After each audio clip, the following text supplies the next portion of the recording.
"I wish I could apologize to you," he said, as he sat with his legs crossed. She was there, the monotroles draping down both of her shoulders and her back. There was a cream base and a deep navy shade that mixed together in spirals. Her skin was the shade of fire, her eyes matching the navy on her complex headpiece. Unfortunately, Anakin Skywalker couldn't speak to her, and she couldn't see him.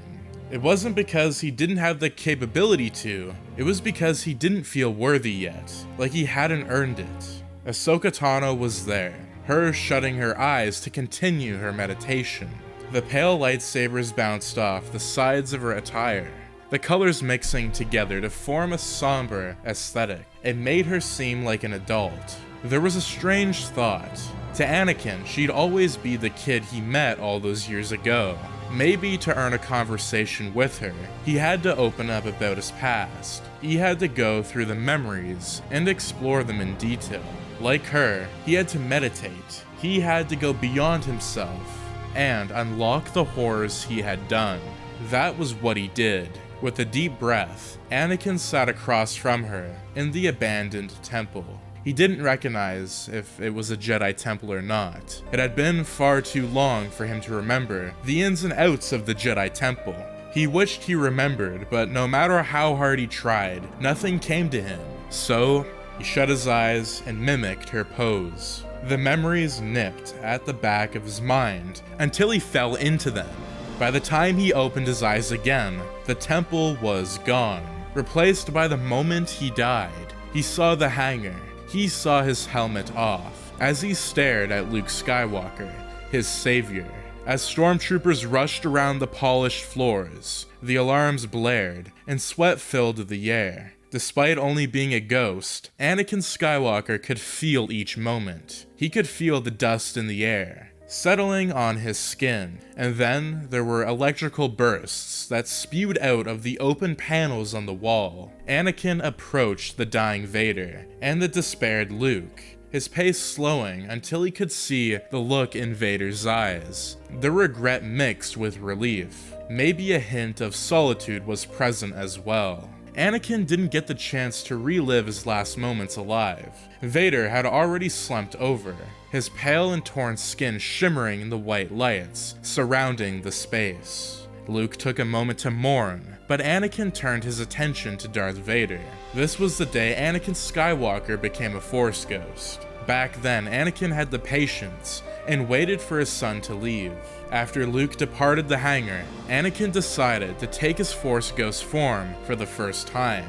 The present Anakin stared at his past self, watching the way he glanced down at his hands. There was amazement radiating in his glowing orbs. It was like he was terrified of himself. Anakin remembered that feeling. The feeling that his life was falling apart as the realization of his deeds came over him. That was the first time he accepted his mistakes since he became Vader. He had moments where he thought about the other, lighter side, but in general, he had took the mentality that he made his choice and there was no going back. Although he helped save the galaxy, he caused the pain in the first place. Sure, the Emperor was the one who set up the plan in the first place, but Vader was the fighter, the one who slaughtered countless. At that point, Anakin lost track. Anakin followed his past counterpart through the past. The first thing Anakin did was explore the rest of the galaxy. More specifically, the locations he terrorized. First up was Mustafar. He went back to that exact same spot that changed his life. The spot where Obi-Wan Kenobi cut off his limbs and let him to die. Anakin hated him, but as he reflected, he remembered all of the betrayal he felt, that he and his master didn't see eye to eye. The past version of himself sat at the site, mourning the loss of himself. Anakin kneeled by his past self, reminiscing on the times where he had a friendship with his master. But Anakin ruined all of the relationships in his life. Obi-Wan, Padme, and Ahsoka. Perhaps he could salvage his relationship with Ahsoka. To get to that point, he needed to continue to atone for his sins by exploring all his journeys after he passed. The scorching tyranny didn't harm him at all, but in a way he wished it did. In his journey to save his friends and family, he got them killed. That led to him to Naboo, the planet he had fond memories of. He went to the tomb that held his wife, observing the people who were paying their respects, despite how long ago she had passed. Anakin paid his respects as well. It was only fair that he gave her a proper goodbye. Not that this goodbye was much of one, but it was better than nothing. "I'm sorry," he said. Although he knew no one could hear him, his past self, the one he was following, was present as well. He didn't speak. Anakin couldn't blame him.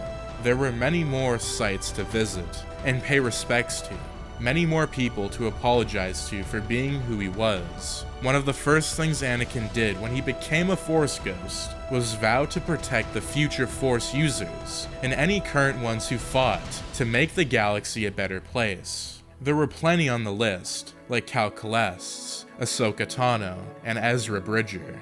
Above all, Luke Skywalker, his son, was the one Anakin wished to protect. With that in mind, the past self of Anakin's ghost went to Celestials to find yet another he wished to protect. He was in a beat-up AT-AT alone.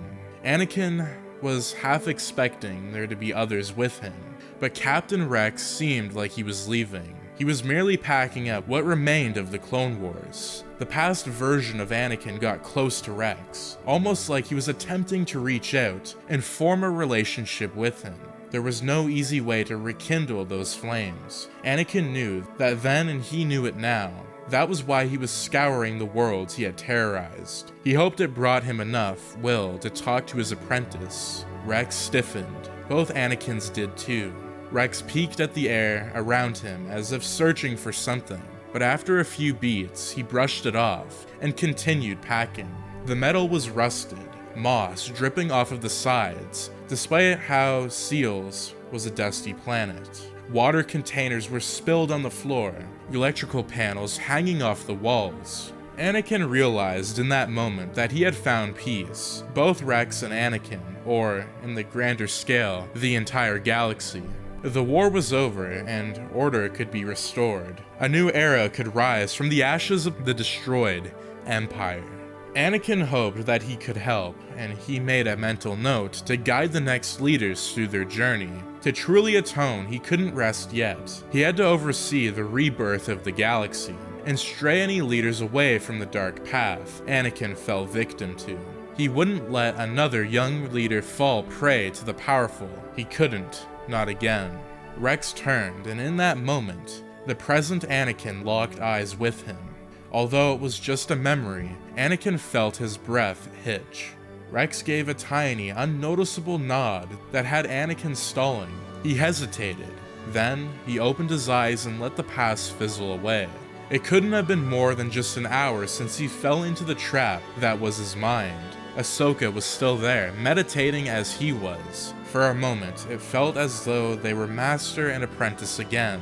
She opened her eyes seconds after he did, her head snapping up. Anakin was sure she could only hear him if he was worthy, so he parted his lips, firing out the name he never thought he'd say again. "Ahsoka," he said. She, like Rex once did, stiffened. His eyes buggled as he stood, his ghostly figure coming closer to observe the way she processed the situation. That was when it hit him. She heard him. And that is going to be this fanfiction story of what could have happened to Anakin Skywalker after he became a Force ghost. Although this is a custom fanfiction story, this is something that I really wanted to do for some time. I've always loved the idea to see what Anakin Skywalker would have done after he died on the Death Star. I really think that Anakin would have went to the past, or he would have went inside of his memories and would have seen all the bad that he had done as Darth Vader, and how he could have tried to forgive himself for all those past mistakes. This was an interesting story nonetheless, and I hope you enjoy this custom fan fiction, because I don't really do a lot of them. I've done a couple Marvel custom fan fictions, so it isn't really something new that I've done on the channel. But if you guys do enjoy these videos and would like to stay all up to date with the what if content and fanfiction content, do make sure to subscribe, like, share, and turn those notifications on, so you and your friends are all up to date with the latest content. That being said, take care and have a fantastic day.